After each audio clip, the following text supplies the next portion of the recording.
Good morning.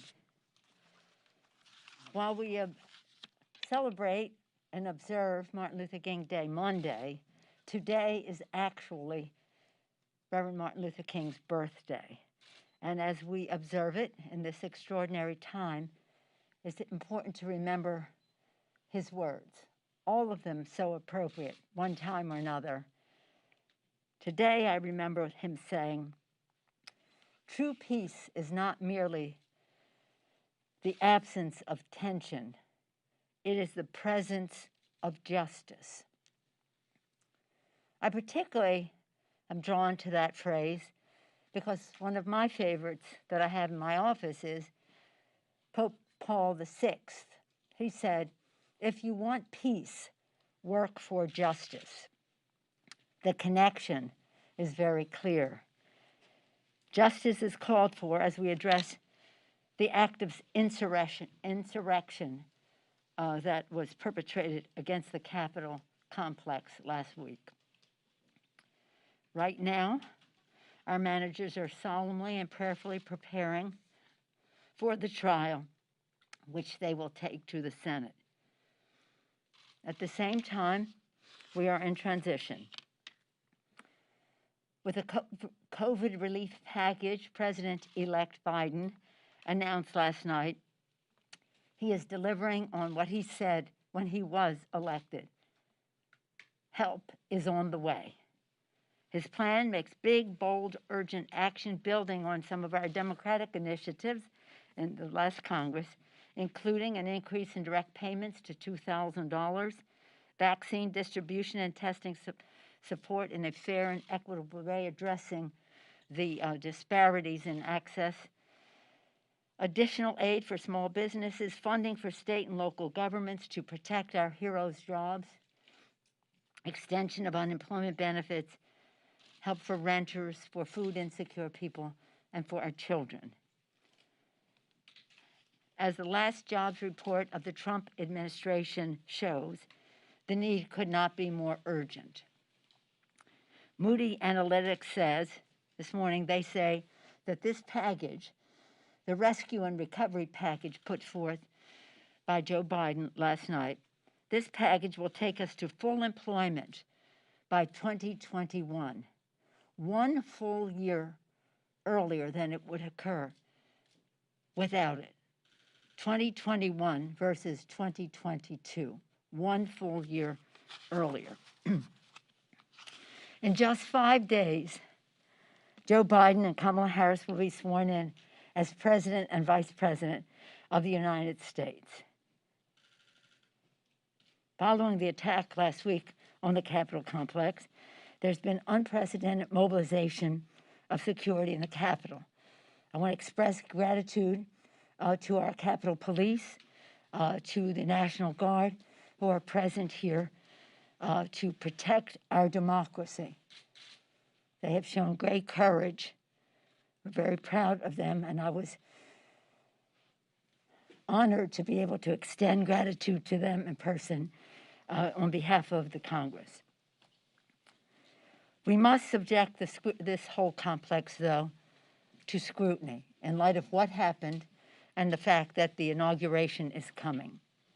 To that end, I have asked retired Lieutenant General Russell Honore to lead an immediate review of security infrastructure, interagency processes, and command and control. The General is a respected leader with experience dealing with crises.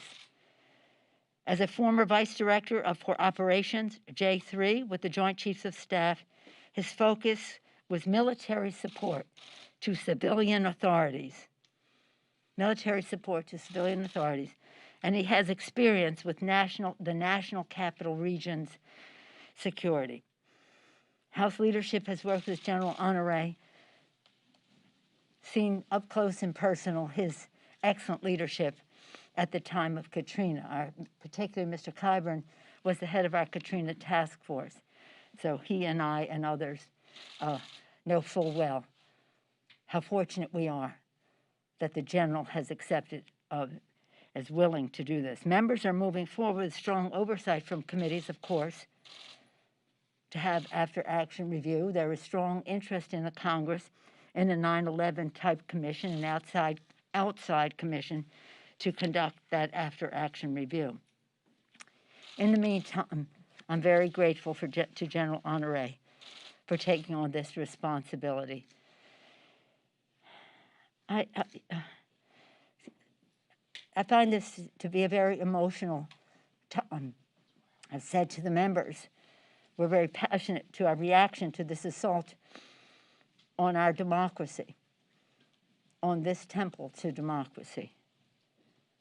We're very passionate about our reaction, but we must be very dispassionate in how we make decisions to go forward for security, security, security.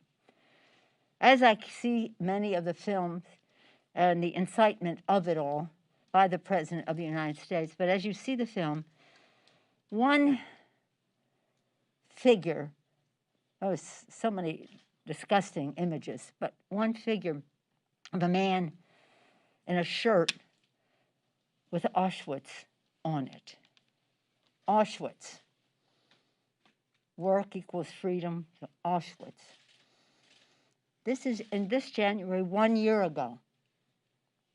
I had the privilege of bringing a delegation in January to Yad Vashem, the Museum of the Holocaust in Israel, to join heads of state. I came as the head of this Congress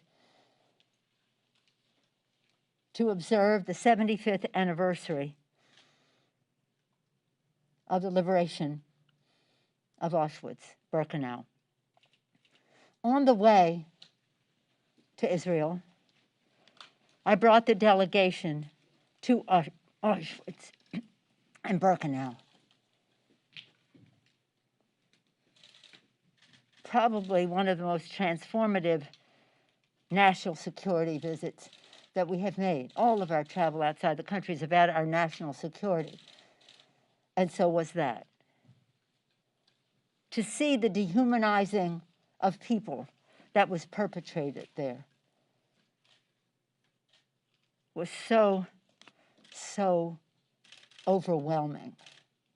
To see this punk with that shirt on and his anti-Semitism that he has bragged about, to be part of a white supremacist raid on this Capitol, requires us to have an after-action review,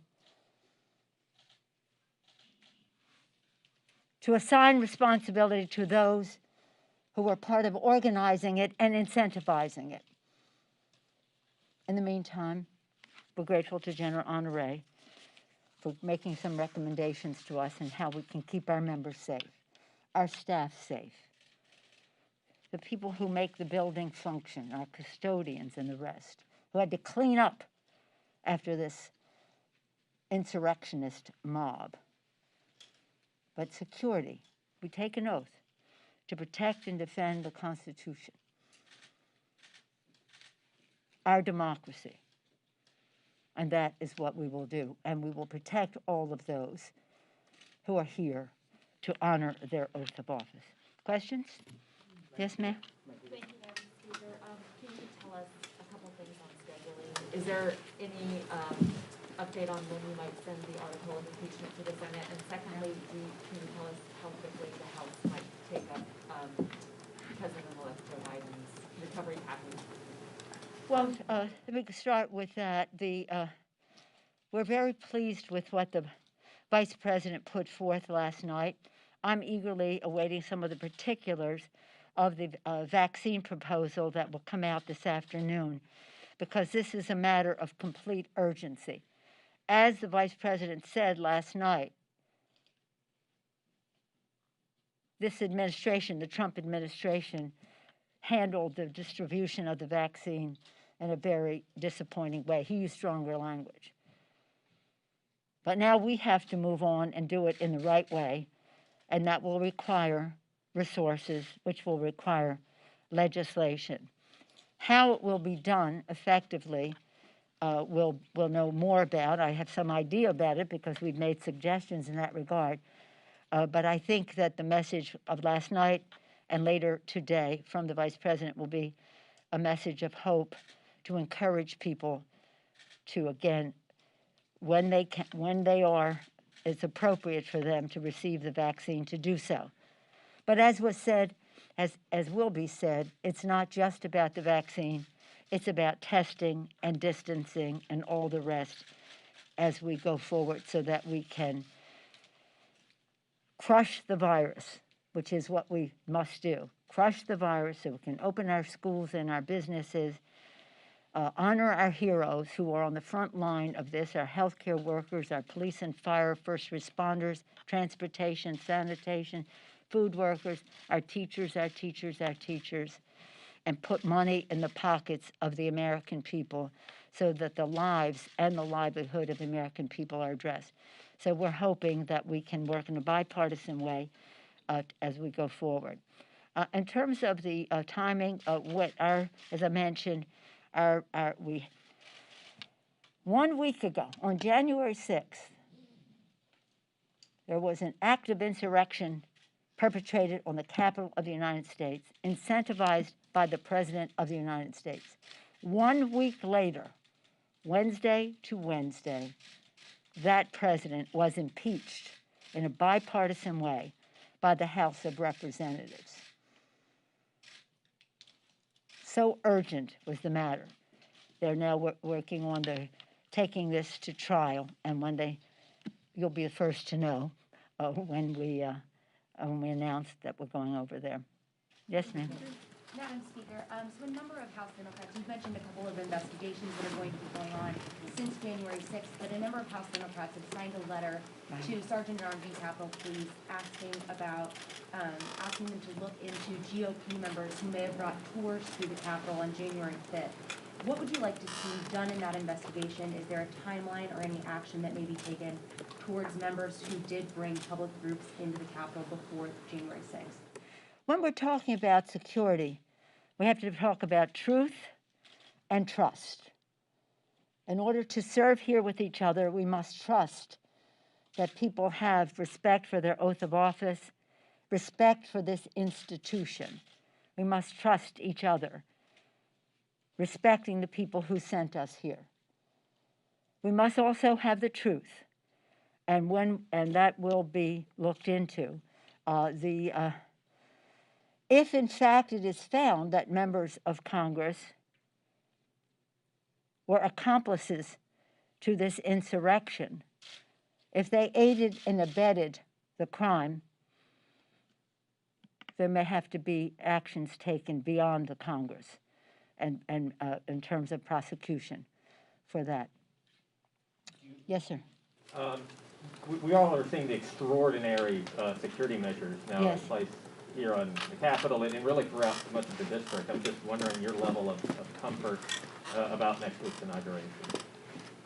Let me just say, and thank you for the question, as a member of the JSIC, the committee that prepares for the inauguration, for a long time now, weeks, it has been determined that we would have a very small inauguration because of COVID, that in order to have the distancing and the rest on the platform and then some people down below, it would be necessary to limit it. I don't know if they have publicly released the number, so I won't, but a very small number of people, a tiny percentage of the people participated before. Most disappointing because obviously we're excited about nominating a new president of the United States, but not at the risk of people's health and well-being and indeed their lives. So this is always going to be small. Now with the insurrection of last week, it is necessitated by security to have more security, but it hasn't changed the nature of the swearing in. I think it's important for people to know that. This is not a concession to the terrorist. It is a recognition of the danger of COVID. Again, I'm in close touch I will be again for like the third time in 2 days with the Secretary of the Army, spoke with the head of the Secret Service last night. We all want to be sure that the requests that are made by the Capitol Police are being honored by those who are in a position to meet the needs. They, again, it depends on the intelligence, and we have to have more security than the intelligence might warrant. I think in this case, redundancy may be necessary. Not too much, but enough. Yes, sir. Yes, sir. First off, the Republicans are saying that as far as the metal detectors are concerned, that the danger on January 6th came from the outside, not the inside. And secondly, as far as the speaker's lobby is concerned, totally different issue. When can we expect that to be opened for us? And will it be when the pandemic ends? And when do you see that happening as far as it won't be 1 minute before it is safe to do so from a COVID and a security standpoint, or 1 minute later than that. Yes, sir. Madam Speaker, while Representative Ryan's subcommittee will be investigating the Capitol Police. I'm sorry? While Representative Ryan's subcommittee will be investigating the Capitol Police. Oh, Ryan, Tim Ryan. Right. For benefit of the legislative branch of the Appropriations Committee, yes. At the bare minimum, what would you like to see in reforms of the U.S. Capitol Police, especially in light of allegations from members of the caucus of institutional racism within the police force and also maybe even collusion in the insurrection? What reforms would you like to see? Well, I think the investigation is central. That has to come first. But there will be, in addition to Mr. Chairman Ryan's Ledge Branch Committee, we have Homeland Security Committee. We have issues that relate to intelligence from Judiciary and Intelligence Committee. We have the Armed Services Committee. So there'll be a full, the committees will be doing their oversight in many different ways. And of course, the Appropriations Committee and the Oversight Committee have overarching responsibility. But again, the investigation will tell us what we need to know to have truth so that we can trust the system that we have here. And it's so sad.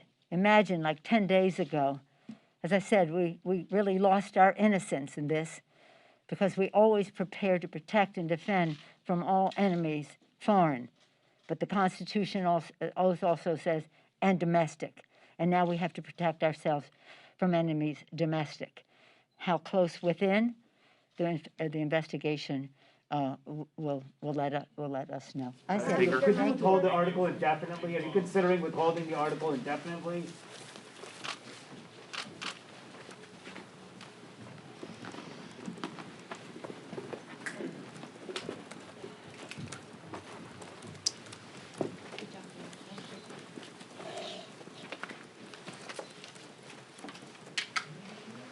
Did she say anything in response to what we sent over?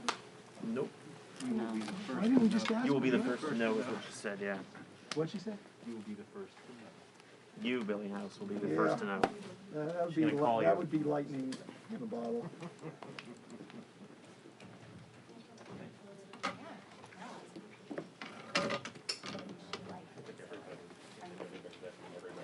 The pivot there was amazing. Yeah. You will be the first to know. Oh, no, before that one. Yeah, I know. Joe Biden has the